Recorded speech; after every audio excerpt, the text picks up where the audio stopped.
Hi. I have to admit, this feels like a very formal environment for a bunch of us who manage chaos on the regular. So I want to thank everybody for letting me join you tonight. And I want to clarify, I'm the president and CEO of BC Women's Hospital Foundation, not Children's. There's two foundations. I think that one of the good news is we actually have separated women and children for one thing, at least, our health. So really grateful that I don't actually have to take care of children there, because we would probably have nothing left over to take care of us. So I'm 40 years old. I am the president and CEO of a large nonprofit, or what I'm hoping will be an even larger nonprofit, and I have a 2-year-old son at home, and I'm a single mom. And thanks. And this is where I would like to suggest to you it was planned. It was not. There's fine print on the packaging, and I'm that small percent. So I found out I was expecting my son at 36 years old at the end of a clearly not lifelong relationship, and I made a decision to have my son. His name is Namdi, and he is, well, simply delicious, of course. And actually, I have to admit, I don't want to jinx it, he's actually pretty well behaved. So I've done very well in the baby department. I think I kind of won the lottery with him, but he's a delight. But I will admit to you that before I had my son, I thought I didn't have any time.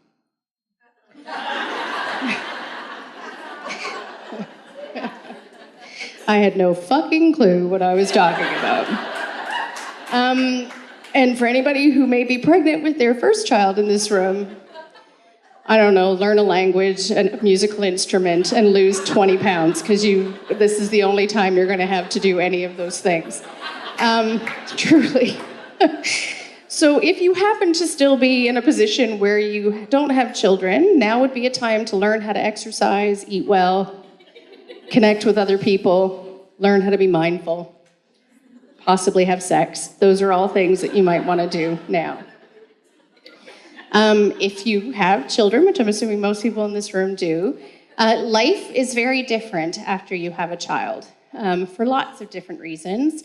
And I'll get there's so many good ones out of the way before I get into some of the other more challenging aspects. But the reality is when it comes to our health as women, becoming a mother is a life-changing experience. And it's an experience that we are not actually terribly prepared for as women. First of all, you grew a person, not a small feat.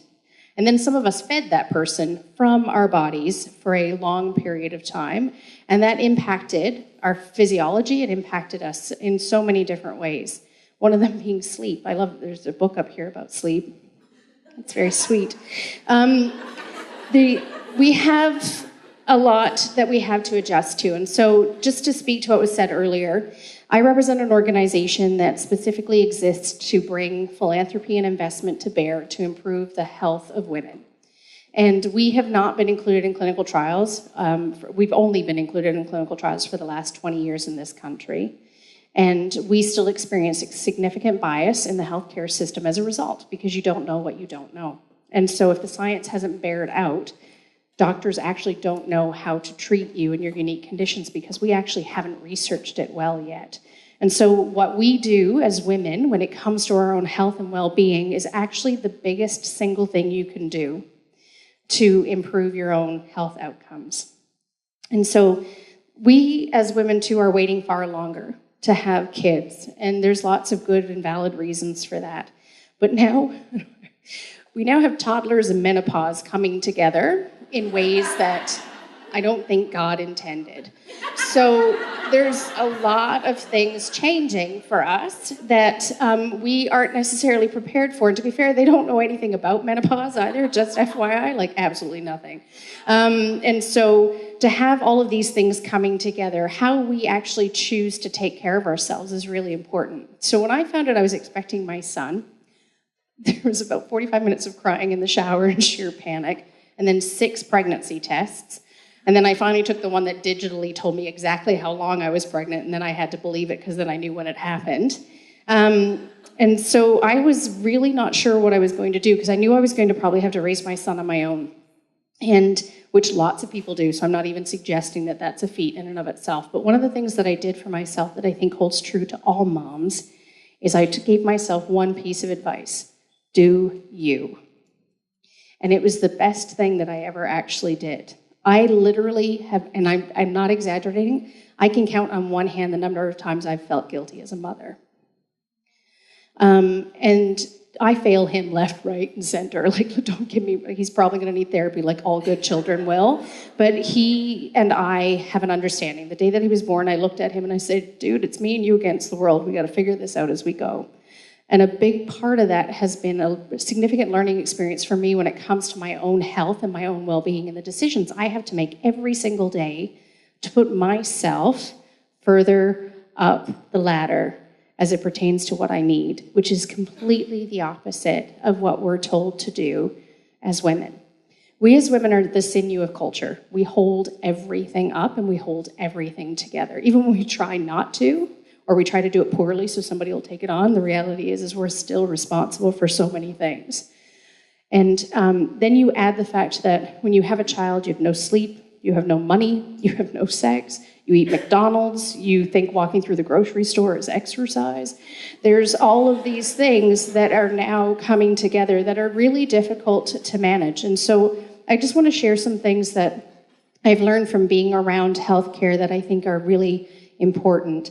And some of them are not actually the things you might think about, in the sense that ideally you actually don't have to intersect with healthcare, the system, very often.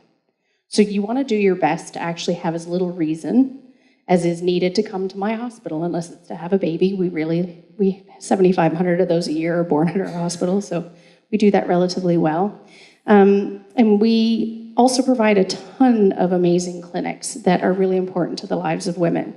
But you can actually do a lot, and I've learned this, and this is not meant to make me sound like Superwoman, but I actually have a pain condition called fibromyalgia. I was diagnosed 10 years ago.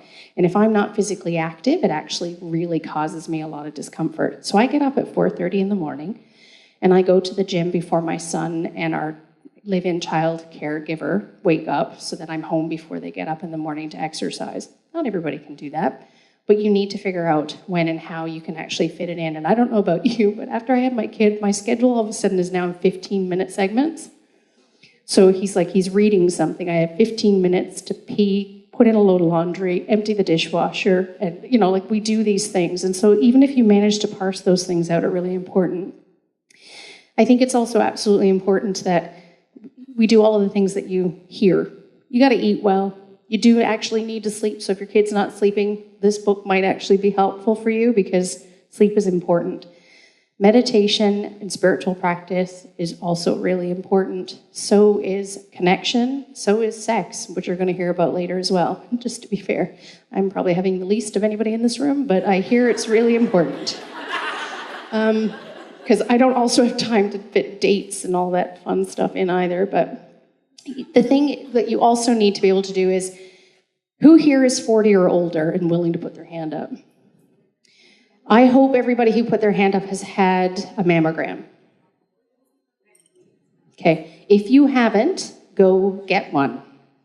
Okay, because breast cancer matters when it goes too far. Get your pap smear. Now it's every 3 years, not every 2 years. Get your pap smears. Go and have that done. Make sure your vaccinations are up to date. The reality is we have a lot that we need to do for ourselves. Get your regular checkups. Get your hormones checked. And if your doctor says it doesn't matter, tell him you don't care that he thinks or she thinks it doesn't matter. Get it done. Because the reality is you're your best advocate. And so I'm also going to say that when you go see your doctor, and you go because something's happening and they don't believe you or they dismiss you, either go back again or find another doctor. Find a health tribe that works for you. Find a GP who listens, right? Find your chiropractor, your physiotherapist, your acupuncturist, any of the things that you need that work for you. It's different for everybody. But figure it out, find them, stick with them so that they can stick with you in your health journey, because you need to learn what your body needs now. Because here's the good news for us as women, it never stays the same. So you've got premenopause, menopause, your sexual reproductive years, and you got perimenopause, menopause, postmenopause, and whatever they call that latter stage that they still haven't necessarily provided a term for, but you need to learn what works for you. Because I will tell you, it's so interesting to me that as a part of the pediatrician training, they tell pediatricians to listen to mothers, because mothers always know. If a mother tells you something's wrong with her child, there's probably something wrong with her child.